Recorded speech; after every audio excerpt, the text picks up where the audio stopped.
मित्रों, यह समझने के बाद कि डायबिटीज़ में इंसुलिन किस प्रकार से लाभदायक हो सकती है कंट्रोल को प्राप्त करने में, आइए हम यह समझते हैं कि किसी व्यक्ति में उसकी आवश्यकता के अनुसार कौन सी इंसुलिन प्रभावी होगी, उसको किस प्रकार से आरंभ करें एवं उसकी डोजेस को किस प्रकार से कम या ज़्यादा करके एक एप्रोप्रिएट ग्लाइसेमिक कंट्रोल को हम प्राप्त करें। इसको हम भी एक केस स्टडी के माध्यम से समझते हैं। हमारा ये फर्स्ट केस एक 55 ईयर ओल्ड फीमेल है जिनको 5 वर्ष से डायबिटीज़ है।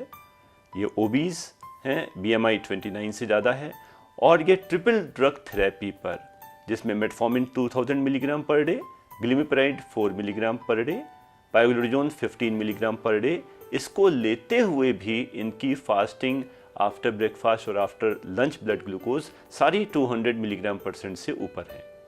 जब इनका A1C देखा गया तो यह भी 10.6% है। अब प्रश्न यह उठता है कि क्या आप समझते हैं इस महिला को इंसुलिन प्रारंभ करनी चाहिए? यदि आपका उत्तर यस है, तब प्रश्न यह है कि हम उसे कौन सी इंसुलिन आरंभ करें, किस प्रकार से आरंभ करें, कितनी डोजेस से आरंभ करें और उस डोजेस को हम किस प्रकार से घटाएं या बढ़ाएं जिससे एक एप्रोप्रिएट ग्लाइसेमिक कंट्रोल प्राप्त किया जा सके। आइए हम इसी की चर्चा करते हैं। सर्वप्रथम प्रश्न जो था कि क्या इस व्यक्ति को, इस महिला को इंसुलिन की आवश्यकता है? अगर हम देखें इंसुलिन गाइडलाइंस, जो हमारे भारतीय इंसुलिन गाइडलाइंस हैं, इंडियन इंसुलिन गाइडलाइंस, वह क्या कहती हैं? इसमें साफ साफ यह कहा गया है कि किसी व्यक्ति को जब भी ग्लाइसेमिक कंट्रोल बहुत खराब हो तब इंसुलिन देना चाहिए, चाहे वह डायबिटीज़ के डायग्नोसिस के टाइम पर ही क्यों ना हो।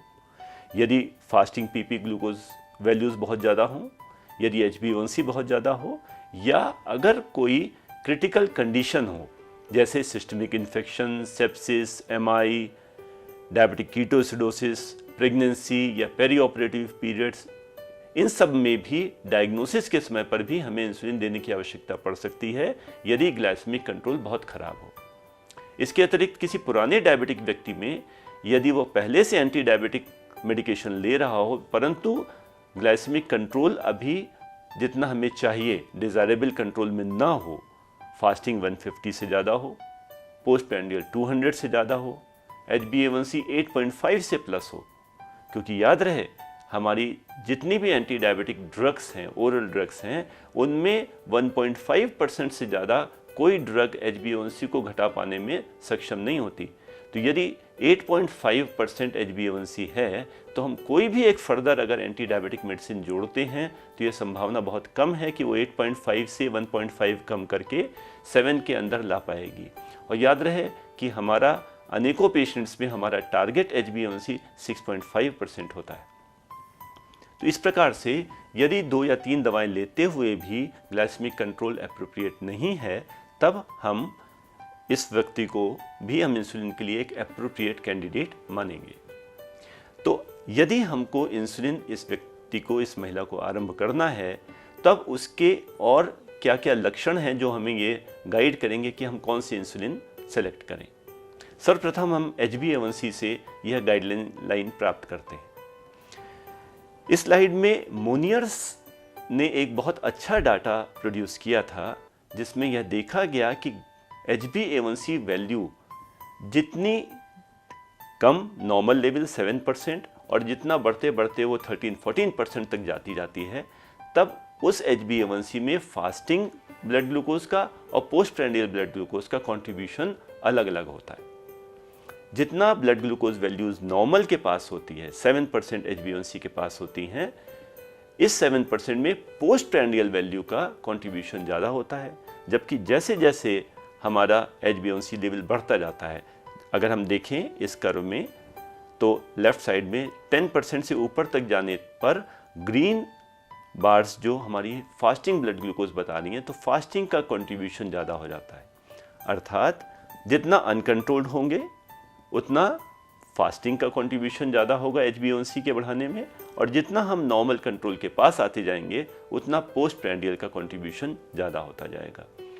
तो इस प्रकार यदि इस महिला का HbA1c 10.2% है, तब हम यह समझ सकते हैं कि इसमें इसकी फास्टिंग हाइपरग्लाइसीमिया का योगदान ज़्यादा है। आइए समझते हैं कि इसकी फास्टिंग और पीपी वैल्यूज़ जो हमारे पास हैं ब्लड ग्लूकोज की, वह हमें क्या बताती हैं। इनका फास्टिंग आफ्टर ब्रेकफास्ट और आफ्टर लंच ग्लूकोज वैल्यूज़ सारी 200 प्लस हैं। फास्टिंग वैल्यू हमारी नॉर्मल 100-110 मिलीग्राम परसेंट होती है, तो इसका अर्थ यह हुआ कि फास्टिंग वैल्यू ही लगभग 100 मिलीग्राम परसेंट ज़्यादा है।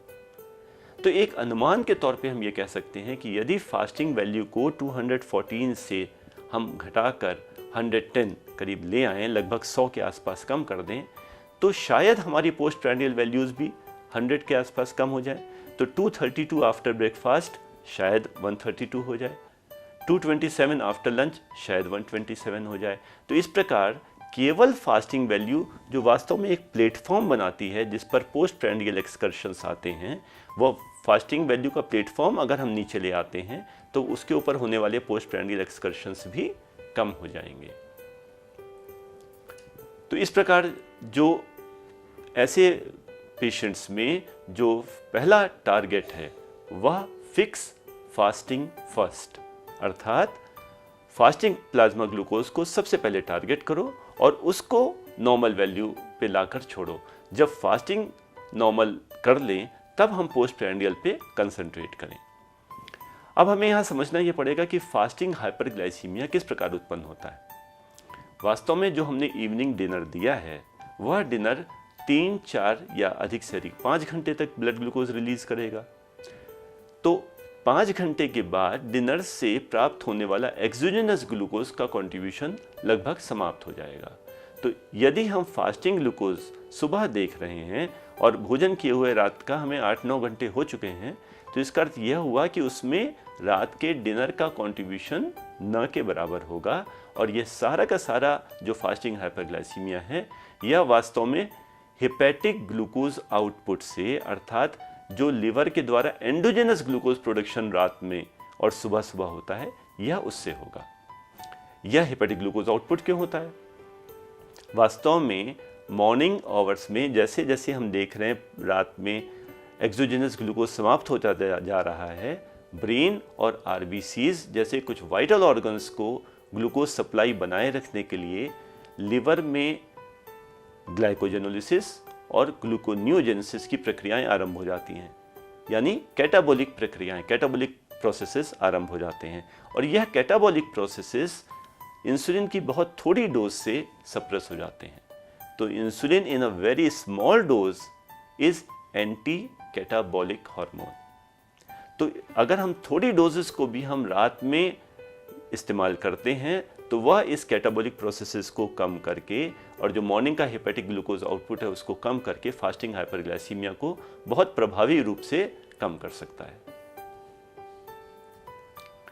तो आइए हम समझते हैं कि इसको फास्टिंग हाइपरग्लाइसीमिया को कंट्रोल करने के लिए हम यदि इंसुलिन आरंभ कर रहे हैं तो उसको किस प्रकार से करें। हमारी आइडियल इंसुलिन हो सकती है रात में दी जाने वाली बेसल इंसुलिन। बेसल इंसुलिन अर्थात जो लंबे समय तक काम करते हुए और हमारी फास्टिंग ग्लूकोज लेवल को या प्री मील ग्लूकोज वैल्यूज को कम कर ले। जो बेसल इंसुलिन है हमारे पास एक एनपीएच इंसुलिन, एक ग्लार्जीन इंसुलिन, डेटेमिर इंसुलिन और डेग्लूडेक इंसुलिन। ये कुछ इंसुलिन हैं जिसमें हम सबसे पहले लेते हैं एनपीएच इंसुलिन को, जो हमारे बहुत लंबे समय से प्रयोग में आ रही है। आइए समझते हैं कि इसको हम किस प्रकार से आरंभ करें। तो जब भी हमें इंसुलिन सेलेक्ट करनी है तो पहला प्रश्न हुआ कौन सी इंसुलिन, दूसरा प्रश्न हुआ कितनी डोज में दी जाने वाली इंसुलिन। इंसुलिन आरंभ करते समय एक क्रूड फॉर्मूला है, 0.1 से 0.2 यूनिट्स पर केजी की डोज हम किसी पेशेंट में स्टार्टिंग के समय में प्रयोग में ला सकते हैं। तो इस प्रकार यदि किसी व्यक्ति का वजन 55 केजी है, जैसे इन महिला का था, तो 55 इंटू 0.1 मतलब 5.5 यूनिट, और अगर हम 0.2 से मल्टीप्लाई करें तो 11 यूनिट। अर्थात इस महिला के लिए स्टार्टिंग डोज इस फॉर्मूले के अनुसार 5.5 से 11 यूनिट्स तक हो सकती है। तो अमूमन हम भारतीयों में ये क्योंकि हमारा स्टेचर छोटा कद का होता है, इसलिए यह बेहतर रहता है कि यदि हम आउट पेशेंट सिस्टम में इंसुलिन आरंभ कर रहे हैं बिना पेशेंट को भर्ती किए हुए हॉस्पिटल में, जब वो हमारे क्लोज सुपरविज़न में नहीं है, तब हम उसको इंसुलिन की स्मॉल डोज से आरंभ करें। तो यदि मुझसे पूछा जाए कि आप इन दोनों में से किस डोज को प्रेफर करेंगे, तो मैं उसको 5.5 यानी 6 यूनिट से आरंभ करना प्रेफर करूंगा, जिससे कि ज़्यादा डोज देने पे एकदम से हाइपोग्लाइसीमिया की संभावना को कम किया जा सके। अब अगला प्रश्न यह है कि यदि हमें इंसुलिन NPH 6 यूनिट से और बेड टाइम पे रात में आरंभ करनी है, हमें इस पेशेंट को चलने वाली बाकी ओरल हाइपोग्लाइसेमिक मेडिकेशंस के साथ क्या करना है। वास्तव में जब हम NPH इंसुलिन इवनिंग में या बेसल इंसुलिन इवनिंग में आरंभ करते हैं, तो हमारा टारगेट होता है फास्टिंग ग्लूकोज लेवल को कम करना। और इस समय हम सारी पुरानी मेडिसिन, चाहे वो सल्फोनिलूरिया हो, चाहे वो मेटफॉर्मिन हो, चाहे वो ग्लूटाथोन हो, चाहे वो एकार्बोस या ग्लूकोसाइडेज इनहिबिटर्स हो, हम सबको चालू रखते हैं। तो इस महिला में पुरानी सारी मेडिसिन को सेम रखते हुए 6 यूनिट NPH इंसुलिन रात में सोते समय आरंभ करते हैं। आइए देखते हैं इसके क्या परिणाम होते हैं। इस कर्व में आप ये देख रहे हैं कि जो हमारी 3 मील्स हैं, ब्रेकफास्ट, लंच और डिनर, तो ग्रीन कलर से जो NPH इंसुलिन है जो दिखाई है, वह हमने डिनर के बाद सोते समय आरंभ की। ऐसा क्यों? क्योंकि NPH इंसुलिन इंजेक्शन देने के 2 घंटे बाद लगभग कार्य करना आरंभ करती है। तो इसका अर्थ यह हुआ इसका भोजन से कोई मतलब नहीं, तो इसको हमें डिनर के पहले देने की कोई आवश्यकता नहीं है। अब हमने यह क्यों कहा कि इसको हम रात में सोते समय आरंभ करें, जिससे हमें जितना फास्टिंग वैल्यू के पास, जितना सोकर उठने के समय के पास हम उस इंसुलिन को देंगे, उसका प्रभाव मॉर्निंग में उतना ज़्यादा होगा। इसलिए हम इस बेसल इंसुलिन को रात सोते समय 6 यूनिट्स स्टार्ट कर रहे हैं, जिसमें आप कर्व में देख रहे हैं कि इसका असर रात्रि में बढ़ता जाएगा और मॉर्निंग आवर्स में फास्टिंग ब्लड ग्लूकोज को सप्रेस करने में यह अपना योगदान बेहतर रूप से देती रहेगी। अब अगला प्रश्न है कि इसकी डोजेस का टाइट्रेशन किस प्रकार से किया जाए। सबसे पहले हमें यह समझना होगा कि हमारा टारगेट क्या है, हम फास्टिंग ग्लूकोज वैल्यूज को किस रेंज में रखना चाहते हैं। तो सामान्यतः fasting plasma glucose 80 to 110 milligram पर 100 ml ऑफ ब्लड होती है। हम किसी भी व्यक्ति में आरंभ से ही बहुत टाइट ग्लाइसेमिक कंट्रोल नहीं टारगेट करना चाहते, इसलिए हम यह मान के चलते हैं कि इस महिला में या किसी भी और व्यक्ति में फास्टिंग ग्लूकोज 90 to 120 मिलीग्राम % रखी जाए। तो इस प्रकार यदि 90 to 120 मिलीग्राम % फास्टिंग वैल्यू आती है, तो हमें किसी चेंज की आवश्यकता ही नहीं है, क्योंकि हमारी वही डोज प्रॉपर कार्य कर रही है। इसके विपरीत यदि हम देखते हैं फास्टिंग ग्लूकोज 90 से कम है, तो 90 से कम है, ऐसे में मिडनाइट या मॉर्निंग हाइपोग्लाइसीमिया के चांस बहुत ज़्यादा बढ़ जाएंगे। तो यदि फास्टिंग ग्लूकोज वैल्यू 90 से कम है, तो हम अपनी बेड टाइम बेसल इंसुलिन की डोज को 2 यूनिट्स कम कर देंगे। इसके विपरीत यदि वो 120 से ज़्यादा है, तो उसको कंट्रोल करने के लिए हम इवनिंग डोज को 2 यूनिट्स बढ़ा देंगे। कभी कभी हम थोड़ा कंट्रोल अगर बहुत ख़राब है, फास्टिंग ग्लूकोज जैसे इस महिला में 210 की रेंज में है, तो 120 लाने में काफ़ी ज़्यादा समय लग सकता है। ऐसे में कभी कभी किसी सेलेक्ट पेशेंट में हमारा टारगेट यह भी हो सकता है कि 160 से प्लस हो, मतलब सिग्निफिकेंट हाइपरग्लाइसीमिया हो, तो बजाय 2-2 यूनिट करके बढ़ाने के हम 160 प्लस होने पे एक साथ 4 यूनिट बढ़ा के उस फास्टिंग ग्लूकोज वैल्यू को हम जल्दी शीघ्रता से कम ला सकें। तो अब यह हुआ इंटेंसिफिकेशन। तो बेसल इंसुलिन में इंटेंसिफिकेशन हम कैसे करते हैं? फास्टिंग ग्लूकोज वैल्यू चेक करें और यदि वो ग्लूकोज वैल्यू 120 से ज़्यादा हो तो इवनिंग वैल्यू को 2 यूनिट करके बढ़ाते जाएं जब तक कि वो 120 के अंदर ना आ जाए। आइए देखते हैं इस महिला के साथ इसका क्या परिणाम हुआ। जो हमारा प्री ट्रीटमेंट वैल्यू था 214 फास्टिंग ग्लूकोज वैल्यू, सारी मेडिकेशंस जो उनकी चल रही थी, ग्लिमिपेराइड, पायग्लूटाजोन, मेटफॉर्मिन, वो कंटिन्यू की गई। 6 यूनिट NPH इंसुलिन ऐड किया गया और 2 दिन बाद जब हमने देखा 256, इवनिंग वैल्यू को 2 यूनिट बढ़ा के 200 से ज़्यादा है 4 यूनिट बढ़ा के 10 यूनिट्स किया गया। दोबारा 2 दिन बाद फास्टिंग शुगर देखी, अभी भी 198, इसको 4 यूनिट और बढ़ा के 14 यूनिट किया गया। 6 दिन बाद फास्टिंग शुगर 156, अब 156, 120 और 160 के बीच में आ गई। अब हम 4 यूनिट ना बढ़ा के 2 यूनिट बढ़ाएंगे, इसलिए इंसुलिन को हमने 14 से 16 किया। इसके बाद भी हमें 8th डे पे जब फास्टिंग 128 मिली तो 2 यूनिट और बढ़ा के उसको 18 किया। अब देखते हैं हम 10th डे पे हमारी फास्टिंग वैल्यू 92 मिलीग्राम परसेंट आ गई। यह हमारी टारगेट वैल्यू है। 92 पे हमने इंसुलिन की डोज सेम रखी और ऑब्जर्व करके देखा कि अब इसके बाद रिस्पॉन्स क्या होता है। देखिए कुछ समय बाद 15th डे पे हमारी फास्टिंग वैल्यू 88 मतलब 90 से भी नीचे जाने लगी। अब वह उस रेंज में जा रही है जब वह लेडी हाइपोग्लाइसीमिया के लिए और प्रोन होती जाएंगी। इसलिए उस हाइपोग्लाइसीमिया में जाने से बचाने के लिए फास्टिंग वैल्यू 90 मिलीग्राम परसेंट से कम हो रही है, इसलिए हम इवनिंग वैल्यू को 18 से 16 कर लेते हैं। देखिए 20 डेज के बाद हम देख रहे हैं कि फास्टिंग वैल्यू उनकी अभी भी 83 हो रही है, अर्थात इंसुलिन की वैल्यू कम करने के बाद, डोज कम करने के बाद भी हमारा कंट्रोल बेहतर है। आखिर ये कैसे हुआ? क्योंकि जब तक ग्लूकोज वैल्यूज ज़्यादा थीं, ये एक तरह से ग्लूकोटॉक्सिसिटी का कार्य कर रही थी कि ज़्यादा ग्लूकोज वैल्यूज हमारे बॉडी में इंसुलिन का रिस्पांस भी कम कर रही थी और जो भी पैंक्रियास में थोड़े बहुत इंसुलिन सिक्रेटरिंग पावर हो उसको भी घटा रही थी। तो अब जब 20th डे पे 83 हमारी फास्टिंग ग्लूकोज वैल्यू मिली तो हमने इवनिंग इंसुलिन को 2 यूनिट और घटा के 14 यूनिट कर लिया। तो इस प्रकार से जब हम बेसल इंसुलिन बेड टाइम पे इस्तेमाल करते हैं और फास्टिंग वैल्यूज़ से हम उसको टारगेट करके फास्टिंग वैल्यूज़ जब तक ज़्यादा रहती हैं उसको 2 यूनिट करके बढ़ाकर हम फास्टिंग को कंट्रोल कर लेते हैं। अब देखिए 20th डे पे जब हमने देखा पोस्ट प्रेंडियल वैल्यू, तो वो भी जैसा हमने एक्सपेक्ट किया था कि फास्टिंग कम आने पे पोस्ट प्रेंडियल भी कम हो जाएगी, एग्जैक्टली वैसा ही हुआ।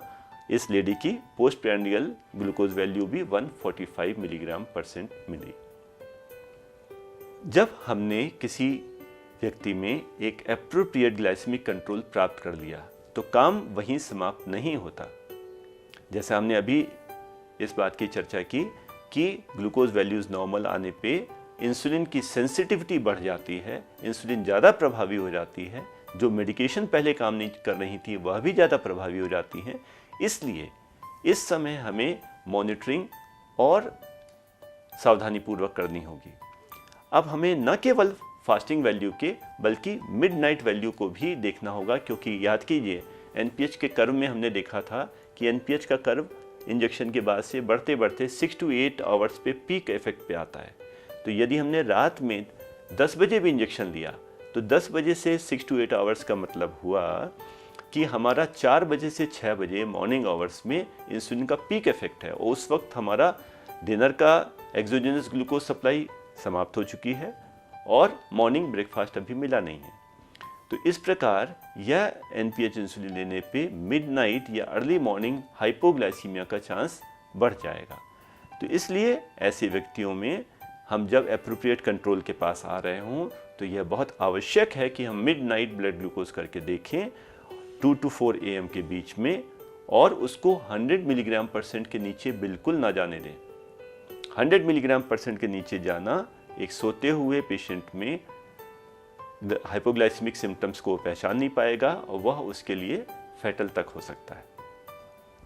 यहाँ पर एक इफेक्ट है जिसकी चर्चा करना बहुत आवश्यक है कि कई बार हमारा व्यक्ति, डायबिटिक व्यक्ति, उसमें रात में हाइपोग्लाइसीमिया होता है।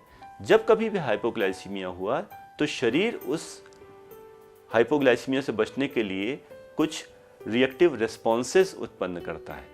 पूरे शरीर में जो counter regulatory hormones, anti insulin hormones secret होने लगते हैं, स्ट्रेस हार्मोन्स जैसे ग्लूकागॉन, जैसे कैटेकोलामीन्स, जैसे ग्लूकोकॉर्टिकॉइड्स, ग्रोथ हार्मोन, और यह सब मिलकर उस ब्लड ग्लूकोज लेवल को बढ़ाने में लग जाते हैं। तो इस प्रकार मिडनाइट हाइपोग्लाइसीमिया होने पर ये जो काउंटर रेगुलेटरी हार्मोन्स हैं ये कभी कभी जब ग्लूकोज वैल्यूज़ को बढ़ाने पे लगते हैं तो वो ओवरशूट करके मॉर्निंग हाइपरग्लाइसीमिया कर देते हैं। तो कई बार ऐसा होता है कि हमने फास्टिंग ग्लूकोज वैल्यू देखी जो बढ़ी हुई है, हमने बेड टाइम इंसुलिन वैल्यू की डोज बढ़ा दी, अगले दिन हमने देखा फास्टिंग वैल्यू और बढ़ गई, हमने उसको देख के इवनिंग इंसुलिन की डोज और बढ़ा दी, परंतु अगले दिन फास्टिंग हाइपरग्लाइसीमिया और अधिक हो गया। तो अगर हमारे इंसुलिन डोज बढ़ाने पर भी हमारी फास्टिंग ग्लूकोज वैल्यू बढ़ती जा रही है तो ये एक बहुत ही यूज़फुल इंडिकेटर है, बहुत ही क्रिटिकल इंडिकेटर है जो हमें बता रहा है कि यह व्यक्ति मिडनाइट हाइपोग्लाइसीमिया में जा रहा होगा। इसमें मिडनाइट 2 to 4 AM की ब्लड ग्लूकोज करके जरूर देखी जाए और इस midnight hypoglycaemia leading to fasting hyperglycaemia, इसको जिसने इस इफेक्ट को, इस चीज़ को सबसे पहले रियलाइज़ किया था, सोमोगी, उनके नाम पे इसको सोमोगी इफेक्ट कहा जाता है। आइए देखते हैं सोमोगी इफेक्ट से हम कैसे बच सकते हैं। याद रहे एनपीएच इंसुलिन हमारी लगने के बाद 2 से 4 घंटे में कार्य करना आरंभ करती है, 6 to 8 आवर्स में उसका पीक इफेक्ट आता है और उसके बाद वो ग्रेजुअली 10-12 घंटे तक उसका इफेक्ट कम होते होते समाप्त हो जाता है। तो जो 6 to 8 आवर्स पे उसका पीक इफेक्ट है वही इस मिडनाइट हाइपोग्लाइसीमिया का कारण होता है। तो यदि हम कोई ऐसी इंसुलिन यूज़ करें जिसका मिडनाइट जो पीकिंग इफेक्ट है वो ना हो कि एक स्मूदर इफेक्ट हो, एक प्लेट्यू हो rather than peak and then trough, तो जो प्लेट्यू रखने वाली इंसुलिन हो जैसे ग्लार्जिन, जैसे डेटेमिर, जैसे डेग्लूडेक, तो उन इंसुलिन्स को यदि हम रात में यूज़ करते हैं तो देखते हैं उसके क्या रिस्पांस होते हैं। इनकी मिडनाइट पीकिंग न होने के कारण से इन इंसुलिन्स के साथ मिडनाइट हाइपोग्लाइसीमिया के चांसेस कम होते हैं और फास्टिंग कंट्रोल, क्योंकि ये लॉन्गर एक्टिंग इंसुलिन्स हैं, ये 12 घंटे तक नहीं, ये 20, 22, 24 या 40 घंटे तक काम करती हैं। तो इस कारण से इनके साथ में फास्टिंग प्लाज्मा ग्लूकोज एक बेहतर कंट्रोल में होता है। तो इस प्रकार से हम ये समझ सकते हैं कि बेड टाइम बेसल इंसुलिन्स के जो हमारे पास ऑल्टरनेटिव्स अवेलेबल हैं, जिसमें एक एनपीएच इंसुलिन जिसमें मिडनाइट हाइपोग्लाइसीमिया के चांसेस सर्वाधिक होते हैं, दूसरा डिग्लूडेक जो लगभग 20 घंटे तक काम करती है जिसकी पीकिंग कम होती है, मिडनाइट हाइपोग्लाइसीमिया कम होता है, ग्लार्जिन इंसुलिन जो लगभग 22 घंटे तक काम करती है जिसमें पीकिंग कम होती है, मिडनाइट हाइपोग्लाइसीमिया के चांसेस कम होते हैं, और डिग्लूडेक इंसुलिन जो 40 घंटे तक काम करती है और जिसमें मिडनाइट हाइपोग्लाइसीमिया के चांसेस पीक इफेक्ट और कम होने के कारण से काफ़ी कम होते हैं।